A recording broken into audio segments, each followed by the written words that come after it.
Saya rasa, konsensus itu sejalan juga dengan perkiraan kami untuk bulan Februari ini. Saya rasa surplusnya akan berada di kisaran, sedikit di atas 2 miliar ya, US dollar atau 2 sampai 2,5 ya. Nah, kalau Lebih ini kecil artinya kalau artinya ya, Pak, ya? dibandingkan dengan Januari ya? Lebih kecil artinya ya? Karena kalau dari CNBC sendiri di Iya, betul. 3,2. Oh ya 3,2 lebih kecil ya karena itu tadi, menjelang menjelang Ramadan memang akan ada tren peningkatan impor dan kalau kita melihat dari harga komoditas memang, terutama batu bara dan sawit kan sudah agak lebih rendah sekarang dibandingkan dengan, tahun 2022 ya. Dan tapi kalau kita bandingkan dengan tahun-tahun sebelumnya, sebelum 2021 itu sebetulnya masih sedikit di atas ya. Kalau sawit saya rasa dari, sejak paruh kedua tahun yang lalu itu sudah mulai stagnan di kisaran harganya tuh di antara 3.000 sampai 4.000 ringgit ya. Sementara kalau untuk batu bara ini memang makin drop lagi ke bawah 200 dolar per tonnya, metrik tonnya. Nah, jadi ini yang menyebabkan kemudian ekspor kita di awal tahun ini terutama termasuk di bulan Februari, ini sedikit demi sedikit sebetulnya tidak terlalu tajam penurunannya, sedikit demi sedikit tapi turun. Impor itu sedikit demi sedikit juga mengalami, kenaikan terutama menjelang Ramadan.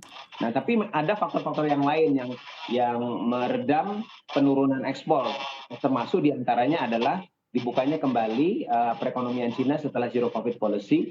Memang agak slow start di awal, tapi saya perkirakan di kuartal kedua ya, itu sudah mulai lebih kelihatan.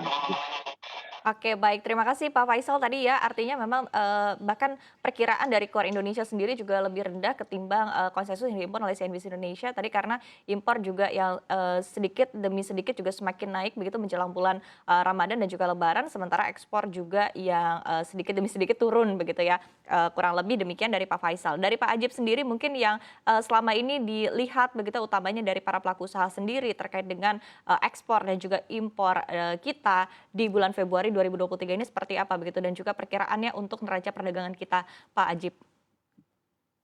Oke, Mbak Eva, kalau memang kita lihat di tahun 2023 kita mengalami tren penurunan untuk surplus neraca dagang.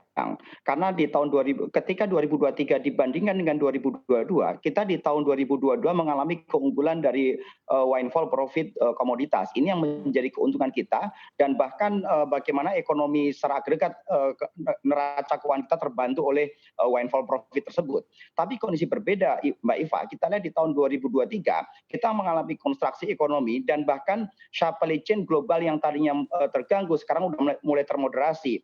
Kondisi-kondisi global ini yang kemudian memberikan impact terhadap sektor ekspor impor kita. Dan kalau kita lihat Mbak Eva, di bulan Januari kita sudah mengalami surplus di angka kira-kira di angka 3,87 miliar US dollar.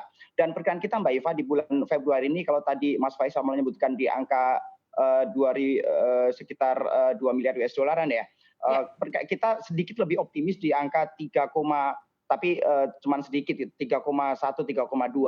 Nah, bahkan secara agregat proyeksi kita Mbak Iva itu paling hanya di angka sampai dengan akhir tahun nanti hanya sekitar 20 miliar US dollar.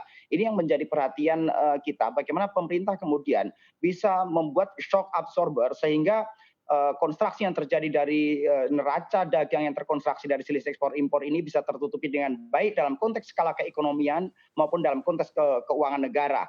Ini yang menjadi perhatian kita Mbak Eva. Jadi sekali lagi kita tidak bisa sekedar kemudian mengandalkan komoditas-komoditas unggulan yang harganya bagaimanapun juga sangat dipengaruhi oleh kondisi global.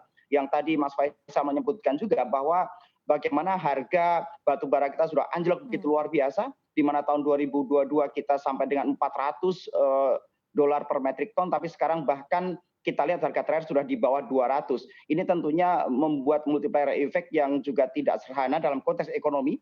Kalau dalam konteks CPO tadi betul kata Mas Faisal, memang sudah stuck, kalaupun naik tipis, tapi itu juga banyak faktor yang menyebabkan. Jadi Mbak Eva, Indonesia ke depan harus lebih fokus dengan penguatan ekonomi dalam negeri dan bagaimana kemudian selisih ekspor impor yang terus mengalami penurunan dan mengganggu neraca keuangan kita sudah termitigasi dan infrastruktur keuangan dan ekonomi yang lain. Demikian Mbak Eva.